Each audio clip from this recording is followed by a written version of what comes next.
My name is Donna Brady, and I was 32 years old when the man I thought I was building a future with decided to end it publicly, cruelly, and without warning. But this story didn't begin at his graduation party. It began 4 years earlier when he was broke, exhausted, and desperate for a second chance at a life he couldn't afford on his own. I met Timothy Wright when he was 23 and working 2 jobs just to stay afloat. He dropped out of college after his freshman year because his parents couldn't help financially anymore and student loans terrified him. He was exhausted in that bone-deep way you only see in people who've been surviving instead of living. We met through mutual friends, started talking, and within weeks, I could tell he wasn't lazy or aimless. He was driven, just trapped. Timothy talked about marketing like it was oxygen, campaigns, branding strategies, consumer psychology. His eyes lit up every time, and I fell for that fire, hard. 6 months into dating, he admitted he was stuck. He could either wait another 2 years to save enough money to go back to school, or take out crushing student loans that would follow him into his 30s. He asked me what I thought. I told him the truth. I told him I could help. At the time, I was doing well. I worked in tech, got in early, made smart investments. I had no debt, owned my condo outright, and earned more than enough to be comfortable. When Timothy asked, half joking, "How much help are we talking?" I didn't hesitate. "All of it," I said. "You focus on school. I'll handle the rest." He cried. Actually cried. Said no one had ever believed in him like that.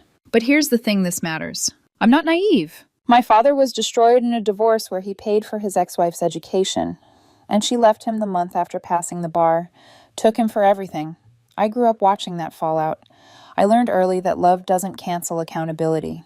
So I told Timothy there would be paperwork, not because I didn't trust him, but because I trusted myself. We went to a lawyer together, drew up proper loan agreements, 3% interest, repayment starting 1 year after graduation. Everything notarized, everything clean. Timothy didn't resist. He thanked me for being responsible, said it made him respect me more. Over the next 4 years, I paid for everything. Tuition, rent, utilities, textbooks, a laptop, car repairs, an emergency dental surgery, every payment logged, every agreement updated and signed each semester. I kept digital and physical copies in a dedicated folder. Did I think I'd ever use them? No. I thought we'd get married. I thought the loans would eventually be meaningless paperwork in a drawer. Life was good. We talked about moving in together after graduation. His family adored me.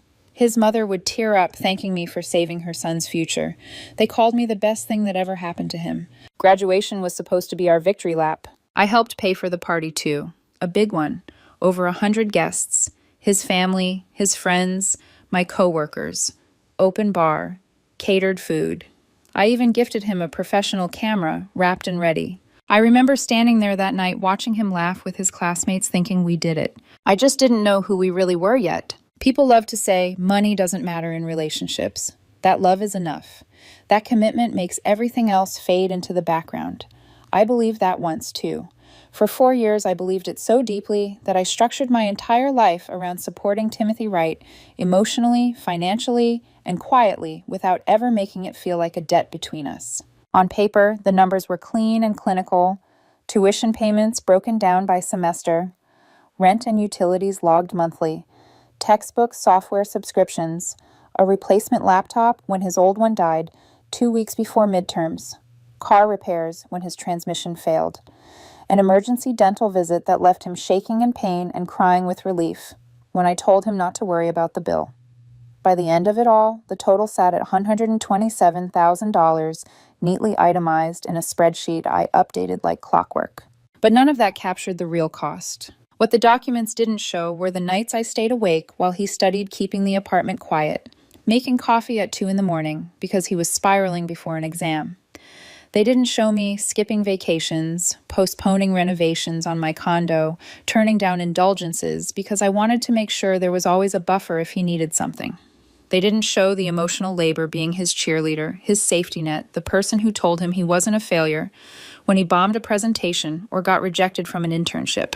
Timothy used to say I was the reason he didn't give up. His parents said it louder. His mother hugged me every holiday like I was already her daughter-in-law. "You're an angel," she told me once, her voice cracking. "You gave my son a future."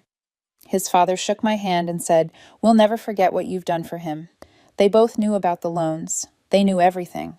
They joked that someday Timothy would pay me back by giving me beautiful grandchildren. And for a long time, I believed that was the direction we were heading. We talked about moving in together after graduation, about combining finances eventually carefully, thoughtfully, about getting married once he was settled into his career. The loan agreements felt like a formality, something practical adults did, even when they loved each other. Timothy never complained about them. In fact, he thanked me more than once for the low interest rate, saying any bank would have crushed him. But somewhere in the last year, things shifted. It wasn't dramatic. No explosive fights, no obvious betrayal, just distance. Timothy became more guarded with his phone, more dismissive when I asked about his day. He started talking about needing space to figure out who I am after school, which I brushed off as stress. Senior year is brutal. Everyone says that. There was also her. He called her his study partner, an ex-girlfriend from early college years before me. They'd reconnected for a group project, he said. It was harmless. She was smart, helpful, already in the program when he returned. I didn't love it, but I trusted him. After all, I was the woman who had bankrolled his entire education. Why would he risk that? Graduation approached fast. Timothy was distracted but excited. The party planning fell mostly on me. Venue deposit, catering choices, open bar package. I paid for the space $3,200 and didn't add it to the loan. I told him it was a gift. He smiled, kissed my forehead, said I was incredible. The night of the party, I stood in the crowd watching him shake hands, laugh, pose for photos. His family beamed with pride. His friends slapped him on the back. I felt satisfied, like every sacrifice had led to this moment. When Timothy took the microphone for his speech, I smiled, ready to hear the thank yous. Maybe even something about us. Maybe a hint at the future. I had no idea that the next few minutes would erase 4 years in front of everyone I knew. Timothy cleared his throat and tapped the microphone, the familiar squeal cutting through the music and chatter. The room slowly quieted. Glasses were set down.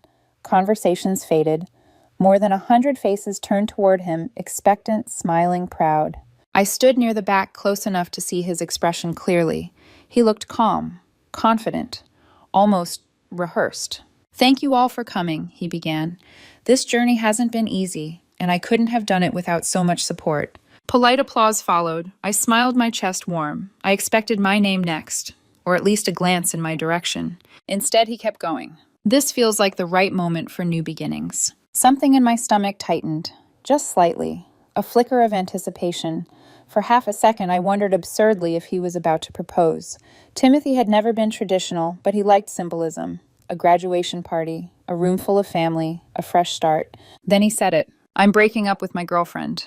The room didn't just go quiet, it froze. I heard someone near me inhale sharply. A glass slipped from someone's hand and shattered on the floor.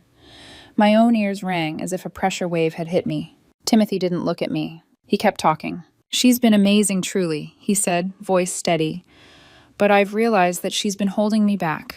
I'm stepping into my career now, and I need someone on my level, someone who challenges me intellectually, someone who's growing in the same direction." I couldn't breathe. My face felt hot, then cold. 4 years collapsed into a single sickening moment. This wasn't just a breakup. This was an execution. Public, deliberate. Then he gestured into the crowd. "I want to be honest about where my heart is. This is Lena, my study partner from senior year. We've connected on a deeper level, and we're going to see where this goes." A woman stood up slowly, eyes wide, clearly unprepared to be thrust into the spotlight. Lena, his ex-girlfriend, the one I'd been told not to worry about. A few people clapped, unsure, awkward. Most didn't move at all. I looked toward Timothy's parents. His mother was smiling, beaming actually, like this was exactly how the night was supposed to unfold. That hurt more than anything he said. I stood there for what felt like an eternity, but was probably 10 seconds. Long enough for the initial shock to pass, long enough for the pain to land, and long enough for something colder to slide into place behind it. Clarity. Timothy finally looked at me. His expression softened, almost relieved, as if he'd expected screaming. Tears. A scene. I stood up instead, smiled. "Congratulations," I said, my voice calm enough to shock even me, "on the degree and the new relationship." The room collectively exhaled. Timothy smiled back, visibly relaxing. Thank you for understanding, Donna. You're a good woman. You'll find someone. Oh, I'm sure I will, I said. I took a step toward him, then paused. Before I go, though, I added lightly, I just need you to sign something real quick. Confusion flickered across his face. What? I pulled out my phone, opened a folder labeled Loan Agreements, and turned the screen toward him. Just acknowledging receipt of your loan payoff schedule, I said. You know the $127,000 I loaned you over the last 4 years. Repayment starts 1 year from today per our agreement. Monthly payments of $1,847 for 7 years. The color drained from his face so fast it was almost impressive. What are you talking about? He whispered. The loans, I replied, still smiling. You signed agreements every semester. 3% interest. Very generous. Here's the full accounting. I airdropped the document to his phone. I watched his hands shake as he accepted it. I watched Lena lean over his shoulder and grab the phone. Is this real? She asked, her voice tight. Very, I said. All legally binding. I have my lawyer's contact info right here if you'd like to verify. I handed Timothy my attorney's business card. Chaos erupted. His mother rushed toward us. You can't do this. Loaned, I corrected gently. Not gave. Big difference. His father read the document on the phone, his face twisting with horror. Timothy looked at Lena, panicked. I didn't think she'd actually enforce them. That's not how contracts work, I said pleasantly. See you in court if you default. Enjoy the party. I walked out. On the way, I took back the camera I'd wrapped, as a gift stopped at the bar, and told them to cut off the tab. My card was no longer authorizing charges. By the time I got home, I had 31 missed calls. I blocked his number. By the time I got home, the adrenaline had burned off, leaving behind something heavier. Not regret, not guilt, just a deep, aching exhaustion that settled into my bones as I set my keys on the counter and kicked off my shoes. I poured a glass of water and sat on the edge of my couch, staring at the dark screen of my phone as notifications stacked up. Missed calls, voicemails, texts from unknown numbers that I didn't bother opening. I didn't need to read them to know what they said. Shock turns to anger fast when people realize consequences are real. I slept anyway. For the first time in months, I slept without waiting for a late-night text from Timothy asking if I could proofread something or calm him down before a presentation. The next morning, my phone buzzed at 8:12 a.m. It was Timothy's father. I hadn't blocked him. We need to talk about what you did last night, he said. The moment I answered, his voice tight and controlled, in the way people get when they're barely holding themselves together. I enforced a legal agreement, I replied calmly. You ambushed him, he snapped. You humiliated him. I almost laughed. He dumped me in front of 100 people, after I paid for his education. If we're keeping score, I think he started the humiliation. She's our daughter, he said, slipping, then correcting himself. He's our son. You can't seriously expect him to pay that back. That's exactly what I expect, I said. That's what loan agreements mean. He doesn't even have a job yet, which is why repayment doesn't start for a year. He has 12 months to figure it out. Employment usually helps. He tried guilt next. Told me I was vindictive, that I trapped Timothy, that no decent woman would do this. I reminded him quietly that his son had made a calculated decision to publicly discard me after taking 4 years of support. Then I hung up. On Monday, my lawyer called. Well, she said, audibly amused. Your ex has hired an attorney. Already, I asked. Already. They're claiming the loans were actually gifts because you were in a relationship. I laughed then. I couldn't help it. That argument won't survive first contact with a judge, my lawyer said. He signed notarized agreements. Multiple. This is legally laughable. We sent back copies of all 6 loan agreements, plus the amendments, plus screenshots of text messages where Timothy thanked me for the generous interest rate. His lawyer went silent after that. Tuesday morning, his mother showed up at my condo. Building security called to ask if I knew the woman screaming through the intercom. I didn't answer it. Security escorted her out, while she shouted that I was ruining her baby's life and that I'd regret this. That afternoon, I got an email from Lena. Subject line, we need to talk woman to woman. She wrote that she hadn't known about the loans, that the debt was a lot, and that she needed to reconsider the relationship. She suggested boldly that I forgive the loans to give Timothy a chance at happiness. I replied with 3 words. Not my problem. That night, she broke up with him. According to a mutual friend, Timothy lost it, screamed, cried, accused Lena of being shallow. Said she only cared about money. The irony was almost poetic. Wednesday brought the mediators. Friends calling to help. Asking if I could reduce the amount. Forgive part of it. Be the bigger person. Why, I asked one of them. Because you loved him. Loved, I corrected. Past tense. Thursday was when Timothy's mother made the biggest mistake of all. She called my mother. My mother listened, then she spoke calm, firm, and devastating. My daughter loaned your son $127,000 at an extremely generous rate. He accepted it, signed for it, and then publicly humiliated her. If you raised him to think legal agreements don't matter, that's on you. She hung up. My mom called me afterward laughing. That woman is unhinged. Friday morning, I was served. Timothy was suing me for financial coercion and emotional distress.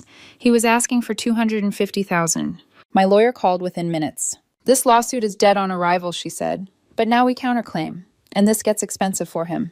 I told her to proceed. By the end of the week, the story had spread. Friend groups fractured. People chose sides. Timothy's job offer was rescinded after his lawsuit came up in a background check. He blamed me publicly. My lawyer took screenshots. The consequences were only just beginning. By the time Monday rolled around, it felt like my life had split into two parallel tracks. In one, I still went to work, answered emails, drank coffee, sat in meetings, nodded at the right moments. In the other, my phone buzzed constantly with updates from my lawyer, screenshots of social media posts, forwarded messages, and increasingly frantic attempts from Timothy's side to regain control of a situation he had set on fire and then panicked when it burned too hot. The lawsuit was officially filed that morning. Financial coercion, emotional distress, manipulation under false pretenses.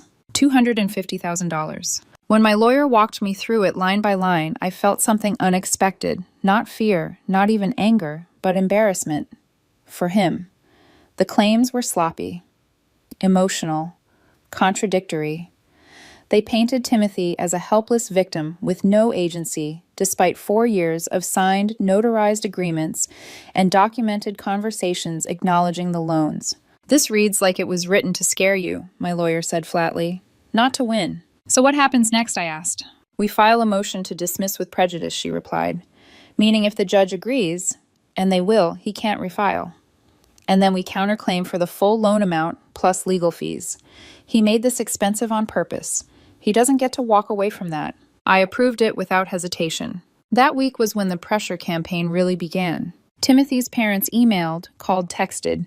His mother wrote long, rambling messages about how I'd shattered their family, how Timothy wasn't sleeping, how I should show compassion. His father tried a softer tone, asking if we could handle this privately like adults. I didn't respond to any of it. Mutual friends kept trying too. 3 different people, 3 variations of the same conversation. You're technically right, one of them said, but morally, moral would have been breaking up with me in private, I replied, before using me to fund your future. Another friend told me this was making me look bad. To who, I asked. People who think contracts don't apply when feelings are involved. By Thursday, Timothy's online behavior had crossed from reckless into stupid. He posted a long rant about men being financially trapped by powerful women, about being used as collateral in a relationship built on control. He never named me, but it didn't matter. Anyone who knew us knew exactly who he meant. My lawyer texted me one word: screenshot. We added it to the counterclaim as evidence of defamation and harassment. Behind the scenes, his life was unraveling faster than mine ever did. The job offer he'd been celebrating quietly disappeared. Not because I contacted anyone, but because hiring managers don't love candidates who are actively suing someone they were romantically involved with, especially when the lawsuit looks vindictive and poorly grounded. According to a friend still in his orbit, Timothy blamed me for everything, said I'd ruined his career, his reputation, his mental health. He never mentioned the 4 years I spent making sure he never had to choose between rent and tuition. Friday afternoon, my lawyer called again. Judge scheduled the hearing for the motion to dismiss, she said. 3 weeks from now. I let out a slow breath. So this ends soon? This phase does, she replied. After that, it's about money. That weekend, something shifted inside me. The anger faded. The hurt dulled. What remained was a quiet, almost clinical resolve. I wasn't doing this out of spite anymore. I was doing it because I refused to be rewritten as the villain in a story where I had been generous, transparent, and betrayed. Timothy chose a public stage when he ended things. Now he'd have to stand on another one without applause. The courthouse was colder than I expected. Not physically, I mean emotionally. Fluorescent lights, gray walls, people sitting on hard benches pretending not to stare at each other. I arrived early with my lawyer dressed simply but deliberately. I didn't want to look aggressive. I wanted to look like exactly what I was, someone who showed up prepared. Timothy arrived 15 minutes late. He wore jeans, not even nice ones, faded, wrinkled, paired with a jacket that didn't quite fit. Beside him was his attorney, a young man who looked like he'd rather be anywhere else. They avoided my eyes as they passed. Timothy's mother trailed behind them, whispering furiously, her face already red. The judge called the case promptly at 2. My lawyer stood first. She didn't dramatize anything. She didn't raise her voice. She simply laid the facts on the table one by one. 6 separate notarized loan agreements. 4 years of documented payments. Text messages confirming understanding and acceptance of terms. A public breakup initiated by the plaintiff. Your Honor. She concluded this lawsuit is retaliatory. There is no evidence of coercion. There is overwhelming evidence of informed consent. Timothy's lawyer stood. He tried to argue vulnerability, financial pressure, emotional influence. He spoke in broad terms, leaning heavily on feelings and implication. The judge listened patiently, then asked a question that ended everything. Was the plaintiff employed at the time of the first loan? Yes, Your Honor, the lawyer admitted. He was working 2 jobs. So he had income. And he signed these agreements not once but repeatedly over 4 years. Yes, and at no point did he object, raise concern, or allege coercion until after he publicly ended the relationship. The lawyer hesitated. No, Your Honor. The judge flipped through the document's expression unreadable. These are some of the clearest contract documents I've seen in some time, she said. Notarized, explicit terms, multiple signatures. She looked up. Motion to dismiss is granted, with prejudice. Timothy broke. Not loudly, not theatrically. His shoulders slumped, his face crumpled. His mother gasped behind him. But my lawyer wasn't finished, Your Honor. We intend to file a counterclaim for the full loan amount plus legal fees incurred defending against this frivolous lawsuit. The judge nodded once. Granted. Defendant may file counterclaim. Next hearing in 45 days. It was over. In the hallway, Timothy was sobbing openly. His mother lunged toward me, screaming that I was destroying her son's life. A court officer stepped between us. Ma'am, you need to stop, Timothy's own lawyer said sharply. You're making this worse. My lawyer handed over the counterclaim paperwork right there. See you in 45 days, she said pleasantly. In the car afterward, my lawyer laughed a short, disbelieving sound. That went better than expected, she said. Judge saw straight through it. So what happens now, I asked. Now he either settles, she replied, or he loses even more. I stared out the window as the city passed by, feeling something close to relief but not satisfaction. 4 years of my life had just been reduced to legal precedent, and somehow that felt right. The settlement conference happened 5 days later. I didn't attend in person. My lawyer handled it from her office speakerphone on papers spread neatly across her desk. Timothy's side opened with what they called a reasonable resolution. $70,000. Less than the original loan. Far less than the loan plus legal fees. My lawyer muted the call and looked at me. They're scared, she said, but not scared enough yet. We countered at $142,000, the full loan amount plus legal fees. Timothy's parents, who were now officially involved, balked. The numbers went back and forth for days. 95, 110, 135. When they finally landed at $110,000, my lawyer laid out the reality. In court, we'd probably win more, she said, but litigation is slow, expensive. This ends it. I thought about dragging it out, about watching the pressure crush him further. Then I thought about being done. I accepted with one condition, a non-disparagement agreement. No public statements, no social media, no whisper campaigns. One violation triggered immediate repayment of the remaining balance plus penalties. They agreed instantly. The settlement was signed that Friday. $15,000 hit my account as a down payment. His parents paid it. The rest would come monthly. They had to co-sign. They were furious but trapped. For a while, the payments came on time. Then they didn't. 2 missed months triggered the clause. My lawyer sent notice. Panic followed. Threats of bankruptcy. More calls. More guilt. It ended the same way everything else did with money. A final lump sum. $65,000. His parents took out a home equity loan. The family imploded behind the scenes. Blame flew in every direction. When the final payment cleared, my lawyer sent a closure letter confirming all obligations were met. I printed it, filed it in the same folder as the loan agreements. And that was it. I ran into Timothy once, months later. He worked at a phone store in the mall. We made eye contact. He looked away. I felt nothing. Not anger, not triumph, just distance. That's how I knew it was over. People asked if it was worth it. The money helped. I invested it. But that wasn't the point. The point was that I refused to be rewritten as a fool. I refused to let generosity be mistaken for weakness. I refused to pretend betrayal doesn't have consequences just because love once existed. Timothy made his choice on that stage. I simply made sure it counted.